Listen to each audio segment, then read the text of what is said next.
سچی توبہ کے جو اجزاء ہیں، سب سے پہلا جز یہ کہ آدمی کو ندامت ہو، شرمندگی ہو، پچھتاوا ہو کہ میں نے کیوں ایسا کیا، میں نے کیوں شراب پی، میں نے کیوں جوا کھیلا، میں نے کیوں زنا کیا، میں نے کیوں نمازیں چھوڑی، میں نے کیوں کسی کو گالی دی۔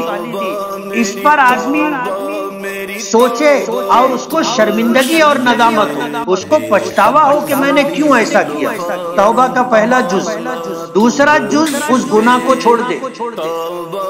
بعض گناہ ایسے ہوتے ہیں کہ آدمی ایک مرتبہ کر لیتا ہے، بعض گناہ ایسے ہوتے ہیں جو آدمی روزانہ کرتا رہتا ہے، جب موقع ملا جب کیا، جب موقع ملا جب کیا۔ تو دونوں طرح کے گناہوں پر آدمی کو پچھتاوا ہو اور اس کے بعد گناہ کو چھوڑ دے۔ اور تیسرا جز یہ کہ اللہ سے اس بات کا عہد کر لے کہ اب میں آئندہ ایسا نہیں کروں، اب میں آئندہ ایسا نہیں کروں۔ پچھتاوا، گناہوں کا چھوڑ دینا اور اللہ سے عہد کر لینا کہ آئندہ نہیں کروں گا، یہ ہے توبہ۔